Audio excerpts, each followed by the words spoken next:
Good morning. Oh, good morning. We're in the same time zone, I think. So, morning. We are indeed. Dublin and Lisbon are connected. So, thank you for meeting with me today. Oh, it's a pleasure. Absolutely. I have no idea what we're going to talk about.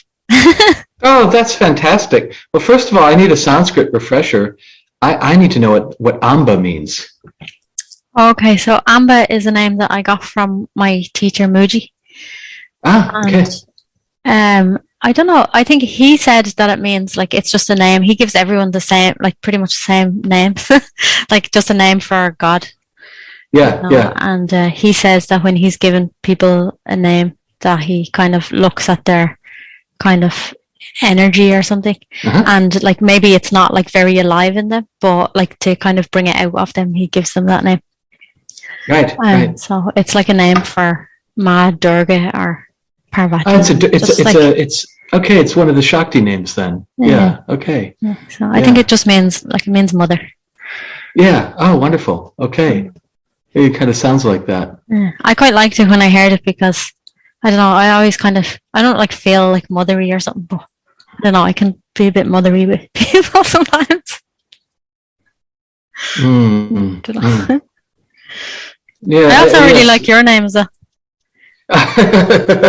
Yeah, it rang and resonated when I received it, and the same sort of logic as Muji or any other kind of grouping where people are given spiritual names. We receive them when we take kind of monastic vows, and I was pretty excited. I'm going to get a proper Sanskrit name. I have to say, at 18, I was quite excited about that possibility, and the possibility of being scried by some people that I could feel already could see me with extra vision, and that was sometimes unnerving but also exciting. And then funnily enough, I'm given a non-Sanskrit name, which then the meaning is not actually. Well, maybe it's indirectly linked, but the meaning is not directly linked to the Babylonian goddess of just about everything, Ishtar, but came from essentially the mythological visionary fiction of my meditation practice's founder.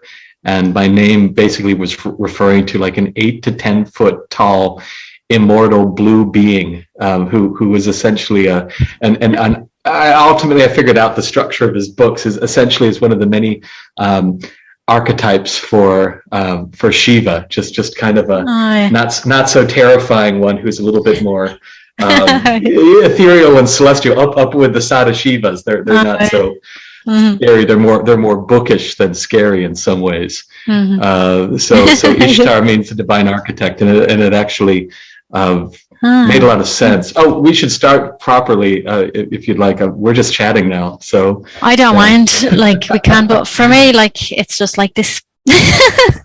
That's how it is for me too. Yeah. This is properly for me.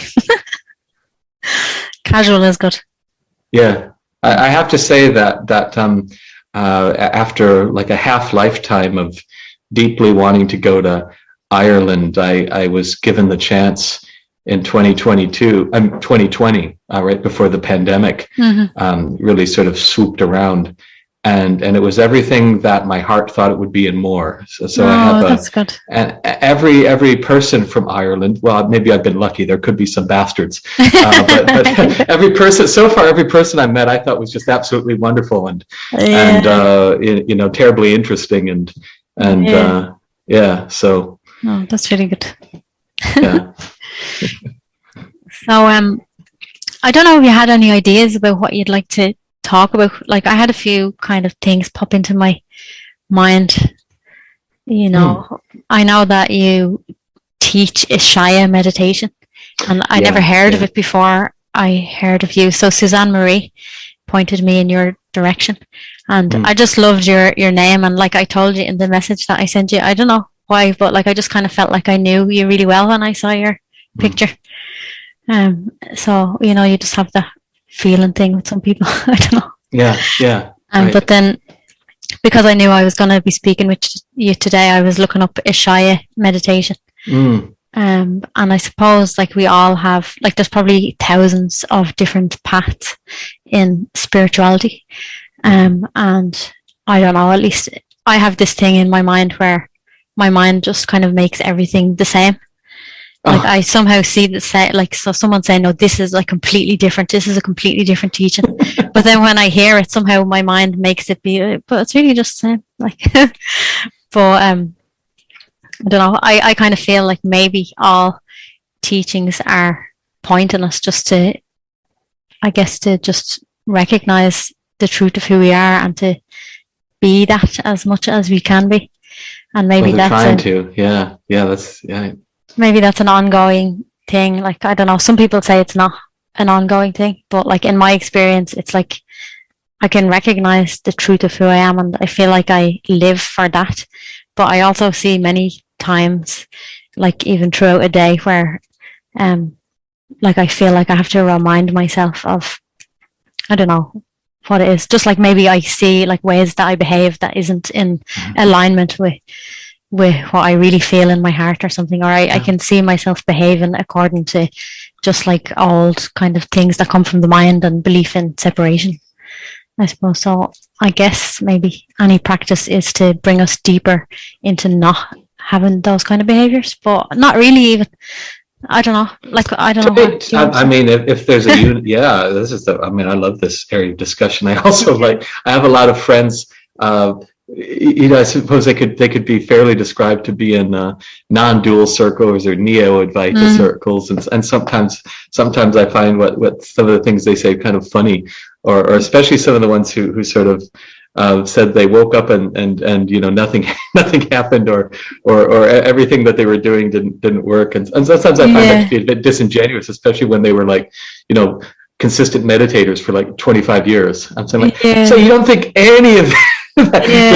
To me, it's kind of like when you're trying to open up a pickle jar and it just won't come open, and 5 people work on it, and the last person does it, and they think like it was all me. I think the 4 other people were having a go. Exactly. Probably might have contributed to that.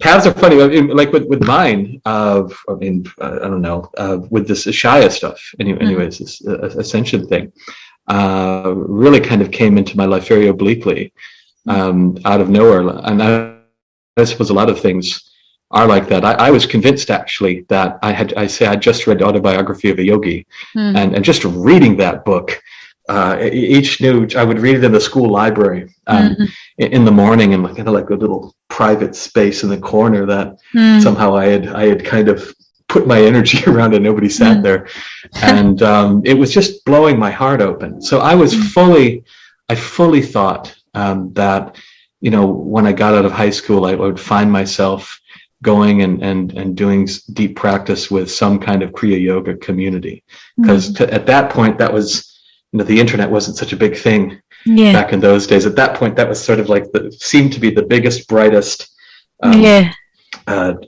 I had turned down TM, maybe still in a silly way, many times already, just because I didn't feel it was quite. I was supposed to go there, even though I felt a connection. I felt my intuition said no, don't do that.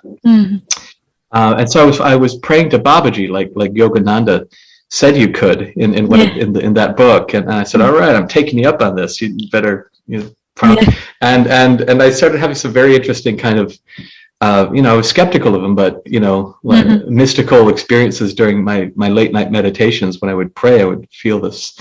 Eventually, I felt this kind of golden ball descend into the top of my head, going down, and it had this kind of intelligence, even narration in it, which I didn't. I thought, I don't know. This could be Babaji. This could be any kind of trickster. Sending a golden ball. I don't know, but it basically said like here, pay attention to this frequency, basically that came with it.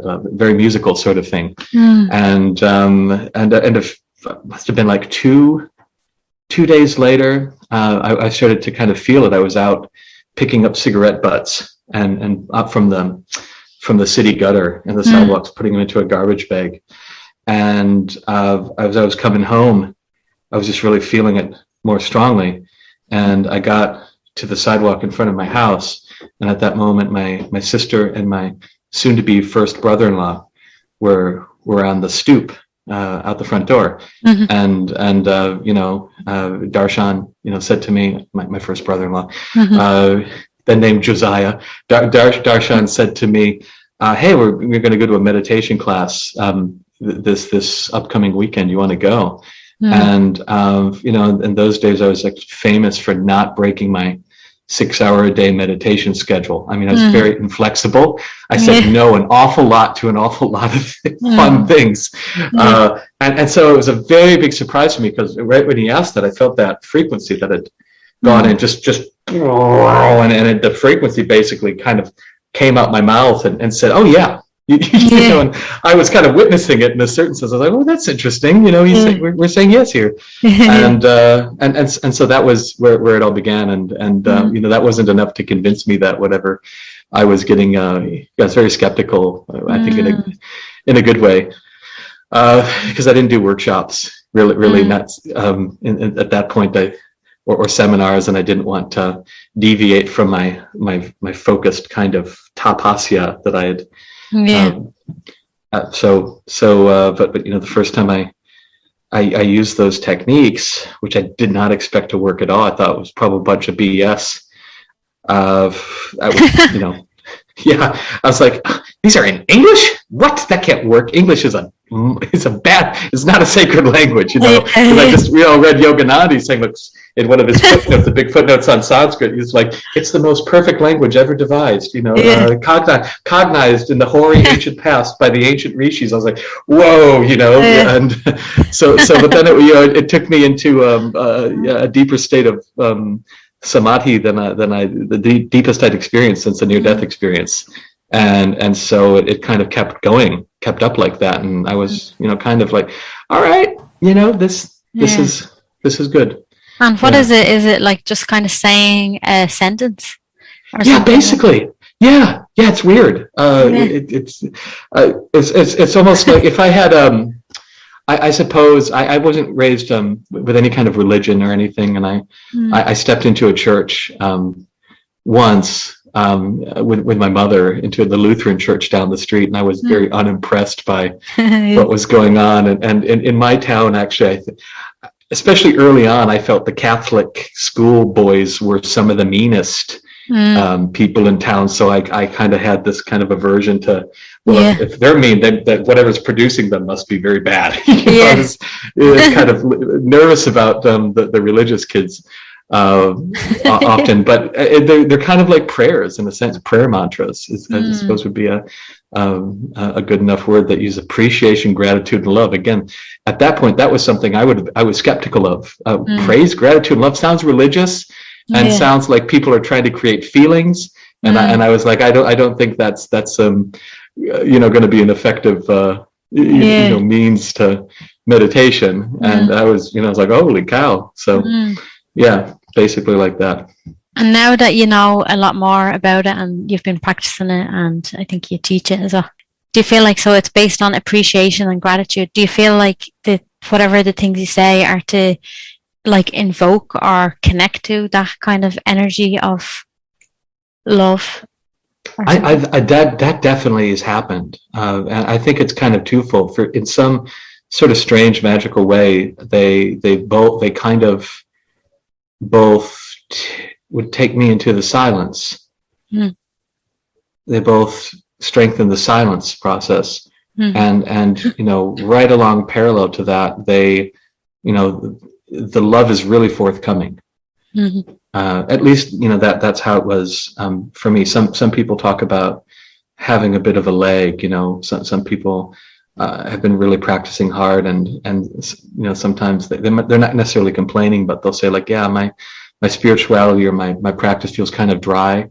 Like they'll hit some silence, but they'll feel like the love isn't quite there, or bliss, and those things came right along with silence, with that. And I think that was partly to do with just invoking some kind of appreciation, gratitude, and love, not having to feel them at all, which was also interesting to me, because I mean, I would feel like crap a lot, especially if the nervous system is releasing stuff and repressed old casks of repressed emotions were cascading out finally. It's not necessarily a good feeling when you're and yet some sort of deeper stream was at work, and at some point I started to have more consistent experiences of the deeper stream, of the deeper space, right along with whatever is happening on the surface or the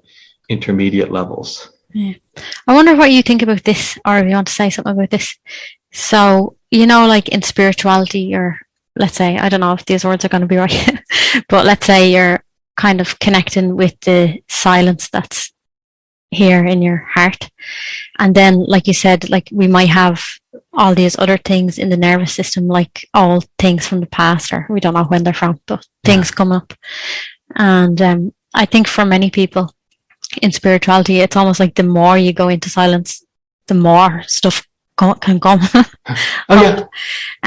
So I think there's lots of different kind of schools of thought, or different ways that people look at these things.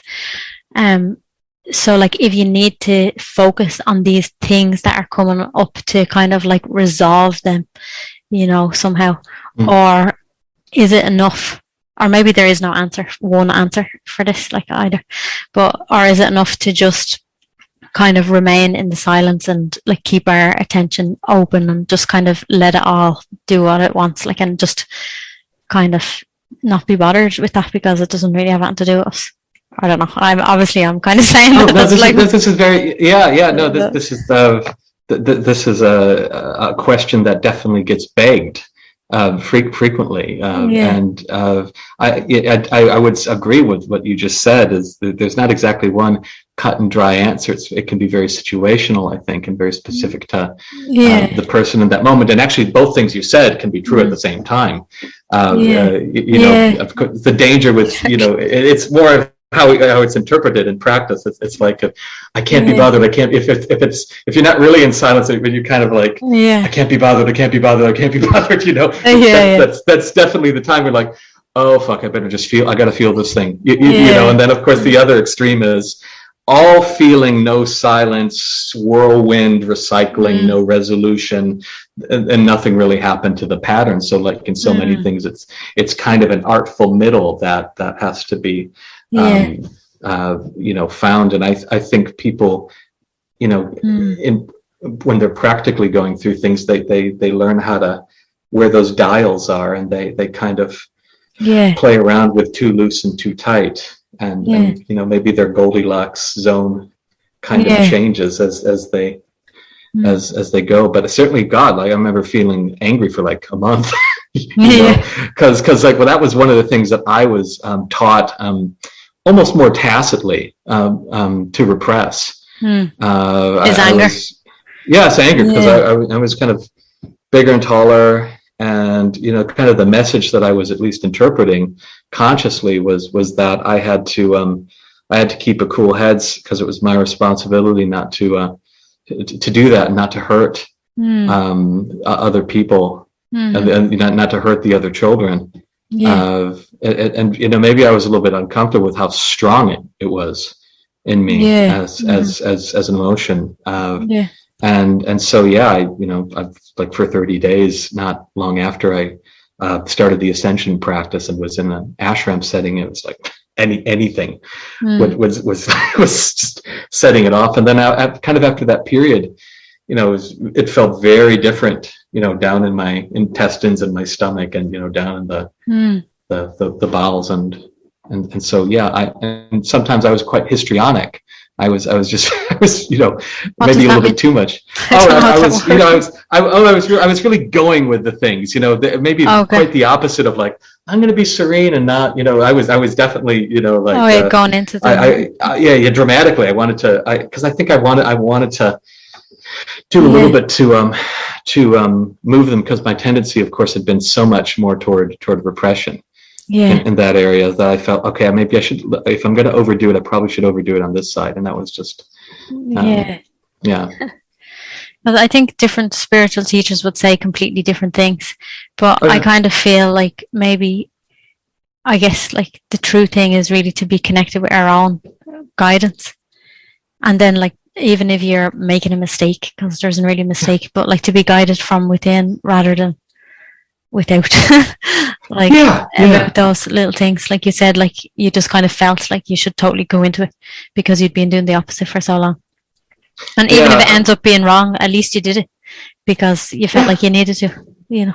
Yeah, we got to make a mistake in some way, and I don't know, I just, or whatever. I did find out with myself, at least, it worked better to make. I learned better if I was really making my own damn mistakes. I would not have learned well if I took an approach of just like doing everything that some outside figure told me to do. And luckily, that's not. I was lucky to be brought into an environment in which, at least for me, it was not particularly authoritarian. And you know, with any kind of teacher-student relationships or mentor-student relationships, it was basically a big rope. You know, lots of slack and lots of freedom to, you know, let young Ishtar, as I was sometimes called, let young Ishtar kind of make his you know, teenage mistakes and young man mistakes.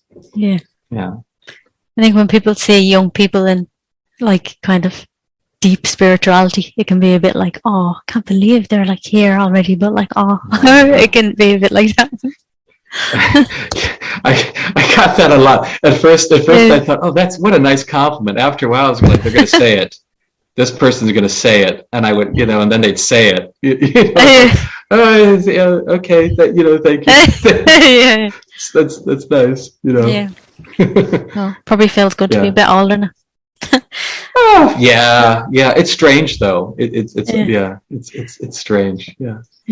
Well, the funniest thing was being at an introductory course in this kind of fancy bookstore in Seattle, East West Bookstore, and there were a lot of people, and I was not used to having that many people. I was one of two teachers, and I remember being in the front of the room, and somebody asked me, "Do you know when the teacher's showing up?" And they didn't laugh at my joke. I like looked behind my chair, and I said, "He's right here," you know, and they didn't think that was funny, okay. But yeah, I could get that, you know, a lot. Yeah. So how long have you been like having like a practice? So, you know, or like maybe all the time? Like, has it been forever? Well, I wish, but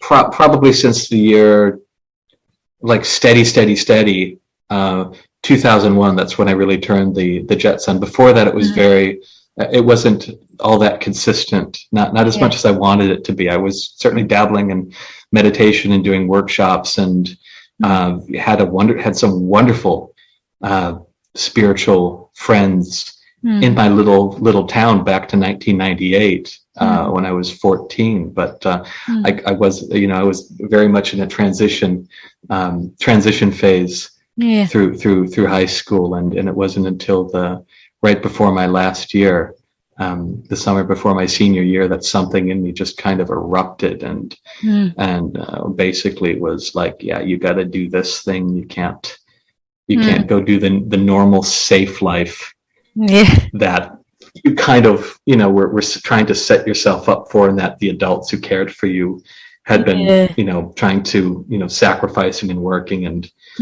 trying to get you into. And I wanted to go do that. I didn't actually want to be a rebel or a black sheep. I thought, like, yes, the safe life seems like a good deal.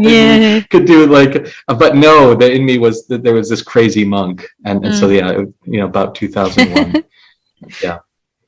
And now, so that's like, I don't know what that is, 21 years ago. Is it? 22 years ago. So it's 22 years later. And how do you feel now? Like, for you, is it very important to have like a daily practice? Or is it just like a part of your kind of being? Well, yeah, both. I mean, at this point, it's kind of part of my being. I can, there's a sense of sort of ongoing meditation, whether I'm in a formal practice or not. I mean, there's this sense of, the thing that used to be a very exotic experience that I would work all day, work so hard to, get a taste of it. At some point, it just started to stick around, and kind of, as if bloom out from the inside without me doing too much. So, I can go for a while. But that said, I just love meditation. So, and I've got lots of kinks to be worked out, and lots of things that want to be developed and healed and filled out. And it's also just damn pleasurable and so beautifully restful and enjoyable that why would I, why would I not? So it's I don't do like 6 hours a day like I once did, like young ascetic on a tear, no cold showers at 3 a.m. anymore. None of that. Maybe I ought to, but like a couple 1 to 2 hours a day with the eyes closed in like a formal sitting practice. It's just a delight. And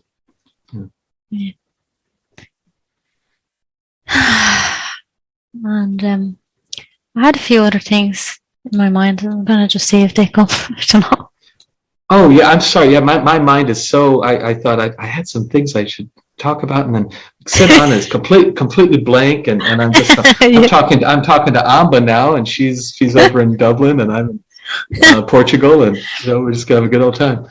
Yeah. I heard you saying something like, I told you when I was writing the message, I was listening to your interview with on Put It at the Gas Pump.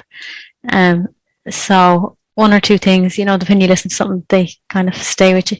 So one of the things that you said was, I can't remember the context, but like when you meet somebody that you like to kind of bring out their essence or something.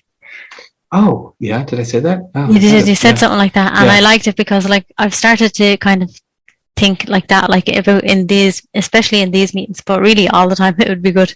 And so I've been kind of asking myself, like, how can I like really get to someone to share what's in their heart,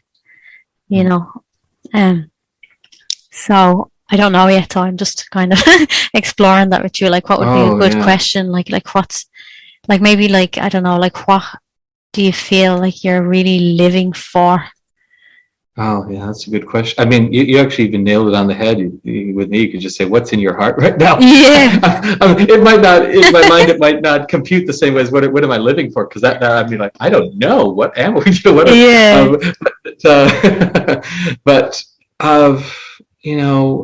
Right now, and these are just sometimes this is more like the wind that's blowing through my heart and that my nervous system's picking up on for whatever reason. Maybe not as much emanating from the deep core.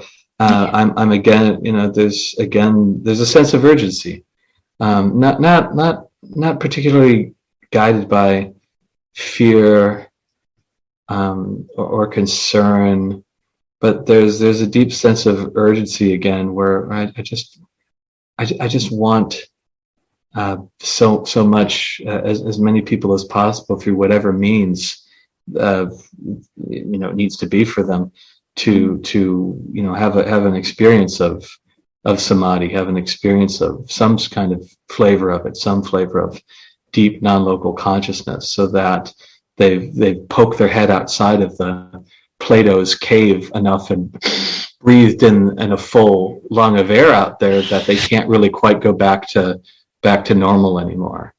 There's a little bit of the spirit of the good old Tim Leary in the 60s, wanting to get everybody to do LSD, just to kind of break the veil.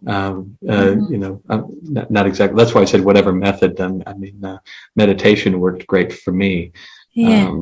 But I'm not particularly attached to the way things go in the human world. It might sound callous or strange, but at a certain level, I'm like, we might extinct ourselves. Happens before, happens all the time. Let the dolphins take over, or the orcas, or maybe enough orangutans will survive that the gentle orangutan will have a forest-based civilization in a million years or something. Maybe the gray aliens should have, engineered, the gorillas and not the Homo erectus or whatever, the joke there. But, so there's that, there is kind of a detach where I'm like, I don't think the species is the center of the universe. Come on. But at the other end, there is kind of a fellow feeling.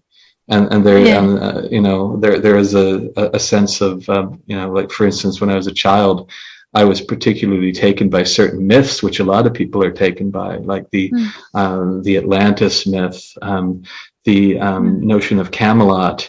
Those two things are essentially pointing to the same mythic structure, a sense of some kind of better, more perfect way of organizing both human society and the human life as an individual within that society that allows people to live to their full potential. And there's still in my heart a deep desire for people to live from the other 90%, because I do think that simply living as a biographical self, I love that term, living as this little confined biographical self is kind of, it's a cheap and tawdry facsimile of what we could be living as. And as I'm speaking as someone who definitely knows I'm nowhere close to whatever constantly evolving 100% might be, because I don't think that ever ends. But just walking around with a lot of with Samadhi and its many gifts, that's just enough to tell me, like, oh my God, how confined it is. But I'm saying this, and this is, wouldn't necessarily always say this, because it's hard to know without having had a taste. That's why people have a very difficult time maybe communicating it when they first kind of had these experiences. Like I certainly did. I was not articulate at all. People very much are thinking like, he's on drugs. They're he's probably on drugs right now. It's a very hard thing.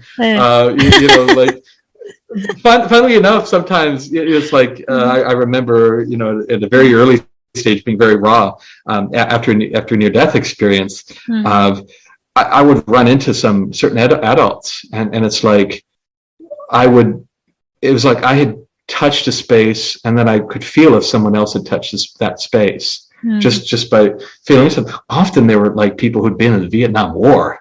So I would find myself connecting strongly with people who'd been in war, or people who actually had a near-death experience, and I felt that was interesting. It's like, okay, but sometimes it was sometimes for me at that age, it was impossible for me to meaningfully find, communicate the experience. Though at the same time, all of us have touched Samadhi.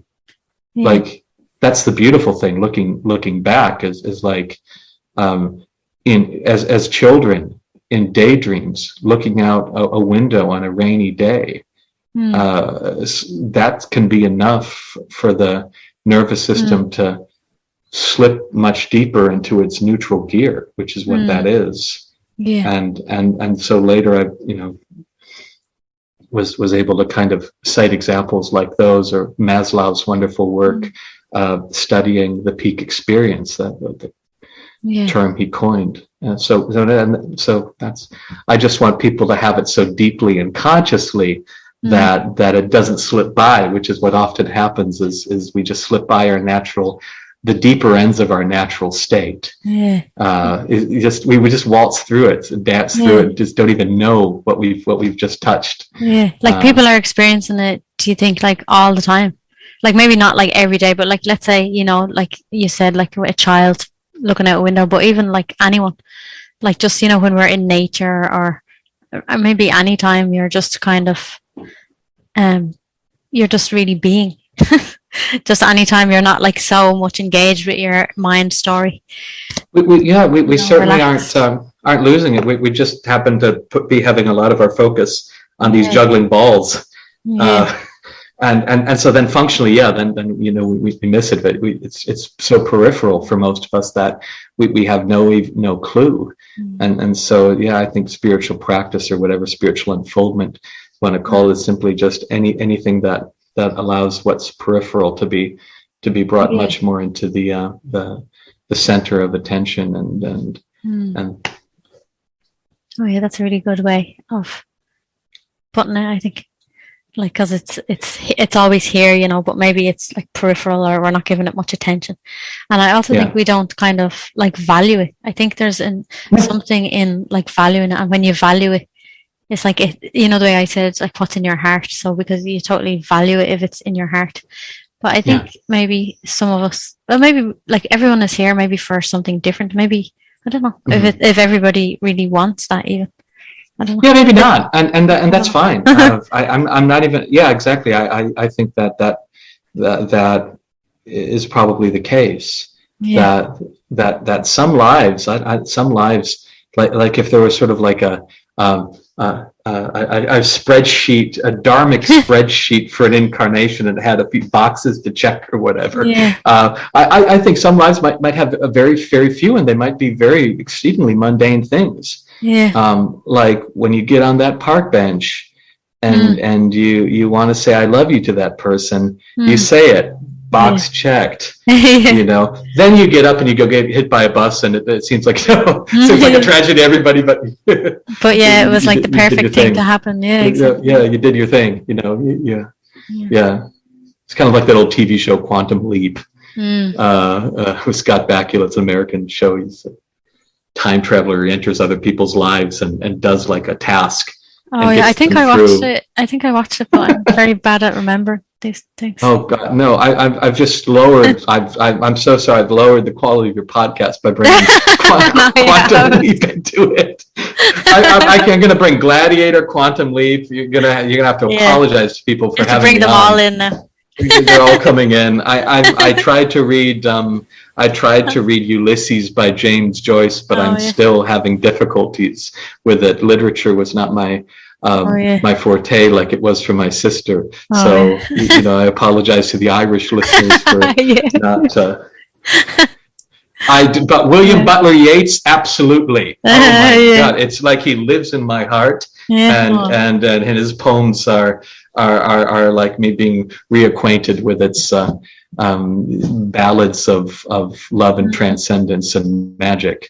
So it's like that, isn't it? Like often, like creatives or like poets and artists, they're like in touch with their heart, and it's just like something is just like coming through them. Even like many kind of creative people that I know, like I see, like they've written, like I know, I'm thinking of one person in particular, like he writes like really amazing songs and like really amazing things, but like I'm not sure if he gets the message that's coming through himself or not. I don't know if he does. There is that. But well, you know, that's what they say, like if you want to learn something, teach it. Right. That is not isolated to the poet. But no, I actually do think that the poets are the profession of poet, or the role of poet, or bard. That's an even more interesting word. I mean, bard's a sage, but I mean, poet is a half step off of a sage. Just needs just a little bit of turnaround. You know, to experience the source of where the creative flow is coming from, and have some anchor there, and then my goodness, then we're in what Maharishi Mahesh Yogi was calling living 200% of life. You know, the infinite on the inside, the infinite on the outside, and the merger of those things. This was certainly actually Sri Aurobindo, the great one of the great Indian sages of the 20th century. His notion was that his dream or his ideal would be that someday the poets in all languages would be cognizing mantras in their native tongues, which is very progressive for a kind of a man who loves Sanskrit so much, but he also spoke all these other languages. So he was saying, someday you're going to have French. You'll have French mantras that could work just as well as some, Om Shreem Hreem Kleem and etc. So he had high hopes for the poets of the world to wake up and find the infinite, scattered in language. It does seem to be like that. I feel like when you're kind of really in an open state. Not always, but like often when you're in a kind of an open state, like stuff just kind of comes through. Like you just feel inspired, like to do something. You're just doing it, and you're like, oh, you don't know where it's coming from, but like it's like creativity just flows through an open heart or something like that. And maybe it might not look like a poem. It might not look. It might look like a deck. You know, or a really well-made fence. Exactly. Yeah. It's true. Yeah, exactly. It's like those old Taoist, wonderful old Taoist stories where Chuang Tzu and others, where invariably the characters, the hero mystics, are meat cutters and farmers and people driving water buffaloes and oxes and exactly. The poetry can be in how well you use your blade, or how well you shovel dirt, and somehow I was thinking like, I don't know why I was thinking this, but it might be just like you might just organize the presses in your house really well, or something like just like something so simple like that. Oh God, no, I've seen that. One of my spiritual teachers, she was triple Virgo. This should be Darth Vader. No, I'm not Virgo myself. I won't make fun of it. That's why I make fun of it, because I can.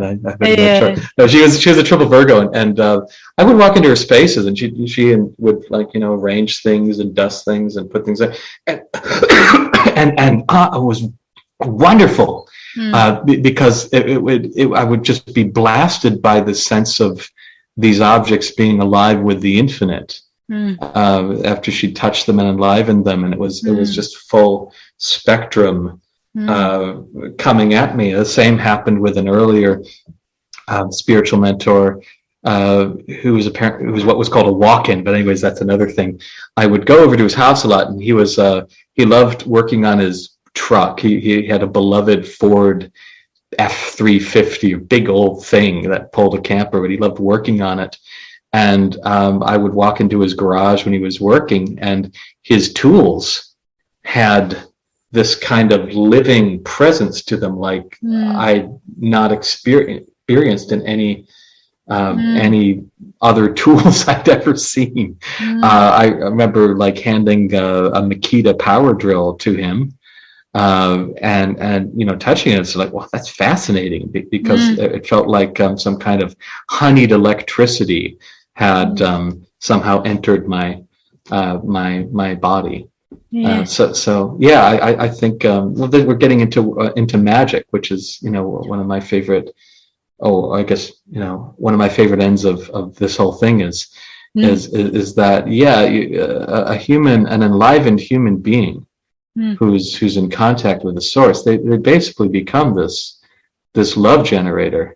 And it flows out of them, even if they're angry or sad, whatever surface emotions, the deeper stream flows out, and it affects the environment around them in different ways, and other people can feel that, and it's lovely and wonderful. And I think that's a baby step on when Buddhists would talk about the Pure Land, or maybe I'd talk about para in the Hinduism, and they're kind of notions of a realm of maybe even like a realm in which every blade of grass is enlightened, as in the Pure Land. And I think enlightened translates to enlivened, and but here I am, like a panpsychist animist here, coming out. I do think everything's capable of some level of consciousness, and some I do think human beings, part of our role, if we had a role, I think if we don't, but is to be these beings in the middle in some way who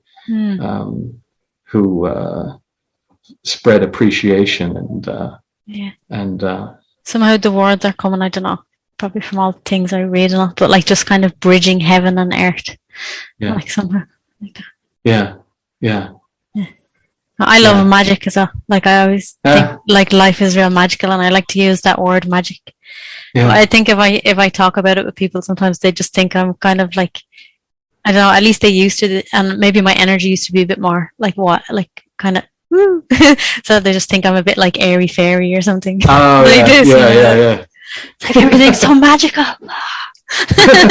They're like, oh yeah, drugs, you know, yeah. Yeah, or she's just got DMT on tap all the time or something like that. You know, the drip is heavy. But no, that, you know, I've had a lot of on that topic. Like one element of my life has been another thing that's sometimes sneered at in more sophisticated spiritual circles is I've had an awful lot of experiences of law of attraction type stuff. But for me, where I wasn't actually, I usually am not going for it. You know, I wasn't trying to, which is to say that's wrong. I think it works out just that way. But I was basically experiencing manifestation as really more of letting go to such an extent, or even actively merging, because it doesn't have to be letting go, or it can also be an aggressive thing, merging with the stream, merging with the flow of life to such an extent that weird and crazy stuff that gets so weird and crazy that you can't chalk it down to coincidence or a more rationalistic chain of causation starts to happen. And in those happenings, the greatest joy was not in like, oh yippee, I'm getting $10 and I just thought of it and it was weird because it blew in the frickin' wind into my face. Which happened. It wasn't just that, but it was it was the deeper sense of being there. There's such a joy that goes through the body of being in that very frictionless, extremely frictionless mode of life, which is what kept me coming back for more. Like a drug fiend is like, I got to get me some of that Ritambhara prajna, which is what it was often framed as in my spiritual tradition downstream of TM, which funnily that term translates to the level of reality that upholds divine truth. I didn't see how that relates to manifestation, but you know, I had to read some commentary and then I understood. I do think it is a real thing, you know, the way like some people like there's manifestation, it's kind of in like new age spirituality, but it's like I want a car, I want this or I want that, so I'm gonna manifest it, and like, oh, I actually got it. It's like, but like if you really believed it, like why would you only be manifesting a car? Like exactly. But like you do see like that it's just like it's a kind of maybe it's a law of nature. Like I think we come to see that it's just the way it is. But when you were talking there, I was thinking I saw that you're going to Tiruvannamalai soon, and I wonder, have you been in India before? Because I saw it's your first time in Tiruvannamalai. No, I have not. Not in this life, anyways. So because my experience is like that is like extra fast in India for some reason. Like you just think of something and it just appears like straight away, like all the time. It's like it just has some like it's a land of like magic, like more than other places somehow. Oh well, I'm excited about that. Wonderful. And maybe that place even more than any other place. I don't know. Oh well, I'm glad. I mean, I was initially trying to find a place up north, and then everyone kept telling me, no, it's going to be cold. Your house might not have insulation.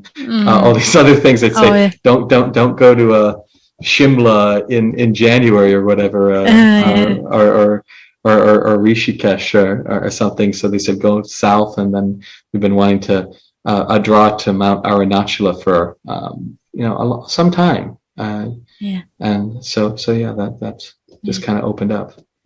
We're going to be there just before you. I think you said you're going in November, and we're going to be there in October. Oh wow!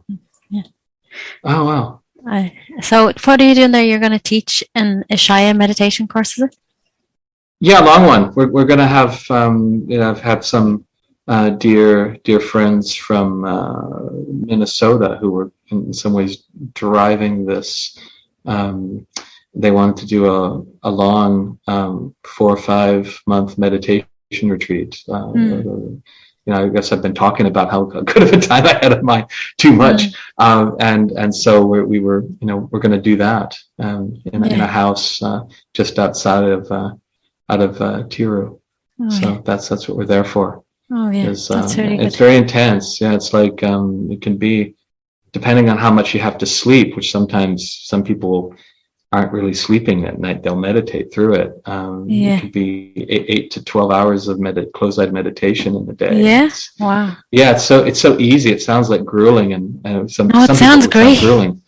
Yeah, it's very, yeah. It's like, I remember mine. It was like I'd go in to meditate at 9 in the morning after doing yoga asanas and sun salutations, and as the next moment it would be 5 p.m. and someone was calling us to dinner, and I'd be like, whoa, that was 8 hours. Okay.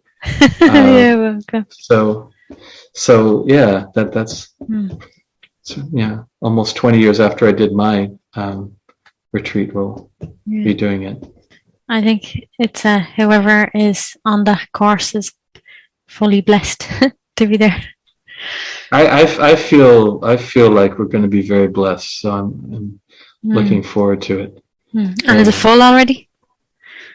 Or? No, it's not. It's kind of coming together. It's been a bit of a process, so I haven't really advertised it at all, and it's kind of a little bit within the community who knows the meditation. I wouldn't want anyone to.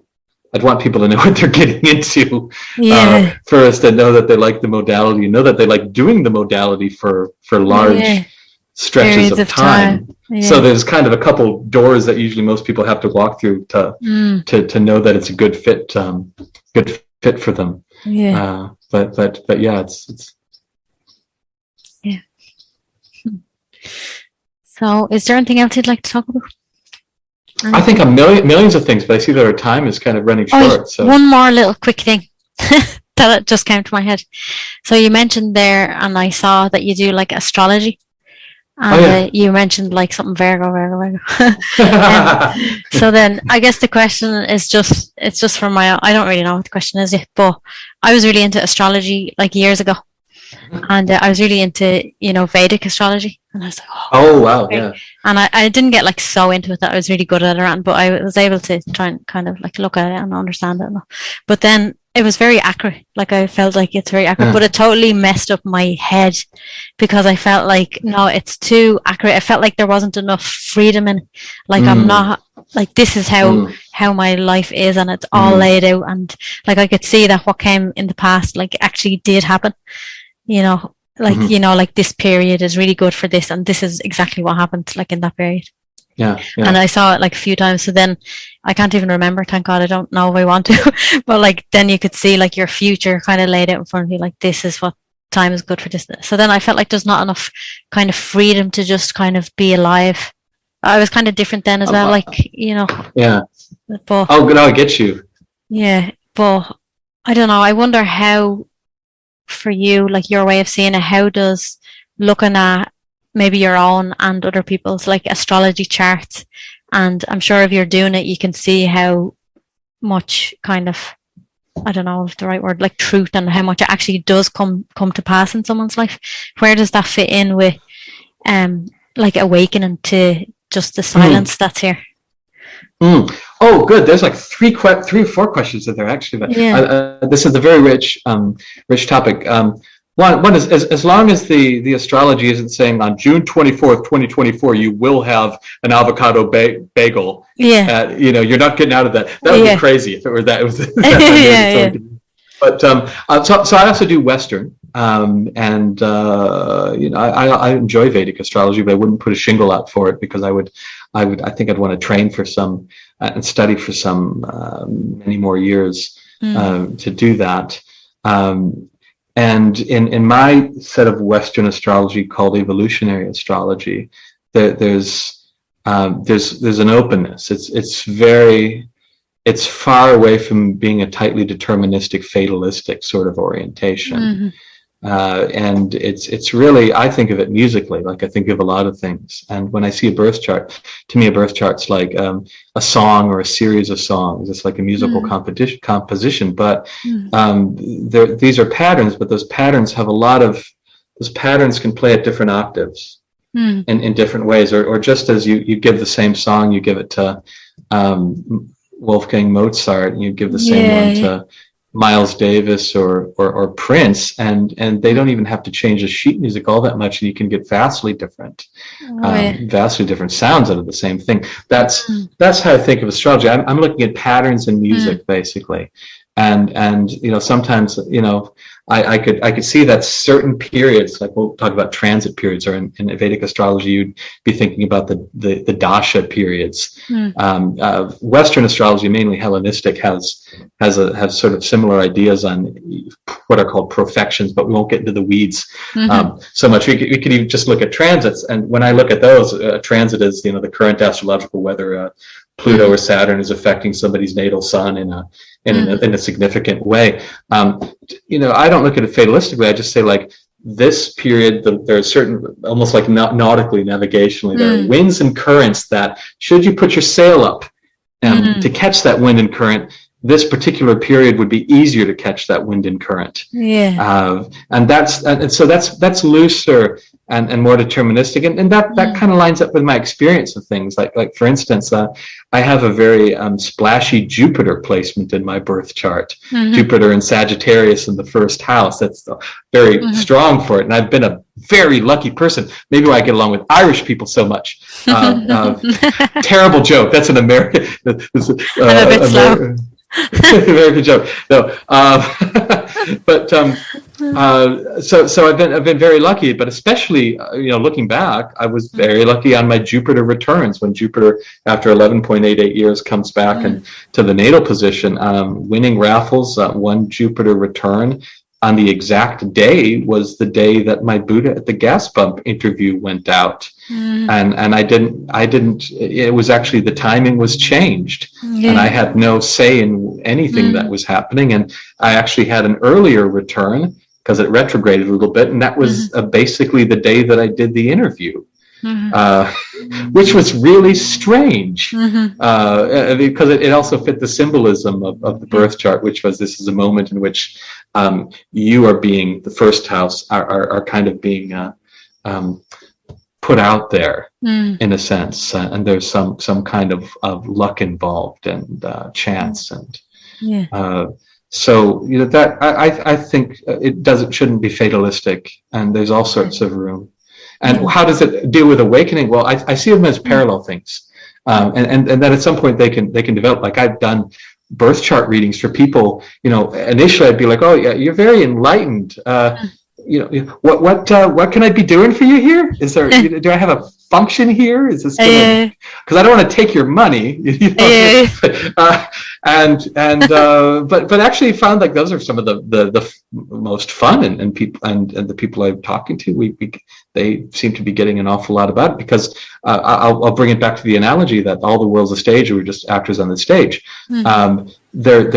Astrology to me deals with the lines, the costume, the blocking instructions of the play of life. Astrology is a way of tapping into the flow of the river. And so when I'm talking to somebody who maybe has no more, actually this is how I am with everybody. Truth be told, I don't focus on fixing people or shit like that. It's not really my bag with astrology. I'm going to be too much of a psychotherapist with it. It's more, we're tuning into what are the lines that are coming out of your heart. What's the poetry that's trying to flow, that this natal chart is speaking of, that's looking to flow through this life. And then if we look at a particular part of life, we'll look, okay, here's also, this is this section of poetry, as well as the whole chart's poetry is wanting to be expressed here. And so then all sorts of interesting things kind of come out of that. And so it's more about the joy and the enjoyment and the living fully, that part of awakening. I think that's what, as well, this kind of podcast exploration with all my guests is about, like that kind of living fully. I imagine that, like, anyone who listens to these podcasts, like, they're maybe already familiar with just the sense of who they are, but like it's a kind of a growing thing, like to live more and more, and more as yourself, and just make the most of everything that life is given you. Like, why not? Because I think in a certain point in spirituality, at least the kind of spiritual circles that I've been in, I know there's loads of different ones, but it can be a bit like, no, I don't want to do that or that, because it's not like it's almost like sitting in a cave, but you're not actually in a cave. You're actually like living in a city, and there's loads of opportunities and loads of people who want to engage with you, and like life is happening that you can engage with. So there's no need to push it away. Like, we can actually bring ourselves into everything. Yeah. Oh God. Yeah. and yes, seriously. Yeah. I mean, there are times, and I think maybe all the time, when people need to be, pulling the limbs within and finding the place that doesn't change, finding the still point in the turning axle of the world. Yeah. But that also is not in competition with living fully. Ultimately, that space is the key to actually living fully. It's also the key to actually having whatever individualized self aspect of God we're meant to live as, actually be able to function. And then there's these wonderful feedback loops, which is, the more silence leads to more love. Of course, we have to seemingly allow the love to happen. Of course, I don't need to say seemingly, because people are awful good at repressing it. So, so something happens. We have to allow the lines to move out of our mouth. We have to allow ourselves to follow that intuition and turn left right there to have this most wonderful interaction that we never would have had if we haven't, had the courage or to follow that. And then when those experiences happen, those deepen our capacity for silence. Yeah. They when anybody who's been in a synchronicity that's crazy, they'll probably also have a sense of like, oh my God, it felt like if the whole world was made of the Om or made of silence, or there was such a deep coherence that was so delightful. And then so that's one of the best kinds of virtuous circles a human being can put themselves into. Yeah.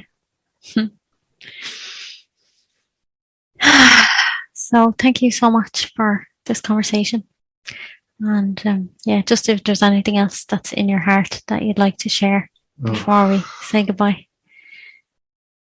Oh God! Well, geez, I'm always terrible at this part of an interview. It's okay. It's like, no, okay, that's fine. Yes, I used to pride myself on brevity, but this has been a great pleasure. And I suppose people tell me I'm supposed to plug things, but thank you. You already did. If anyone would like to, I have a couple of websites. If anybody wants to connect with me, even just to send a message if they're moved to. I have a meditation website with that's basically around my long-term Ishayas Ascension practice, ascension-meditation.com, and I have my less reputable line of work as an astrologer and crazy, messy-haired intuitive is awakenedlightastrology.com. And so I always enjoy getting strange emails from people. So you can contact me or book my wonderful services at these websites. Yeah, good. That's good. Okay, thank you so much. I hope that people will book your wonderful services and benefit from them. And I love that what's in your heart is that you just want more and more people to wake up, like you said, something like to pop their head out of the biographical. Oh my God! Story. Oh my God! Yeah. God, it's like once I had like this hot chocolate in Spain, I just wanted everybody to have at least a chance to taste it, because it's like it was the best thing I'd ever had. Yeah. It's kind of like the natural thing, isn't it? We just want to share. Yeah. And maybe you can share both. You can share that wonderful hot chocolate in Spain sometime and getting out of the biographical story. That's the way I like to think. Yeah. That's how I like to have things go. Yeah. Thank you, Ishtar. It's been so nice to chat with you. I have a nice kind of feeling when I'm speaking with you. Oh yeah, totally likewise. Are you going to be in Tiru past October?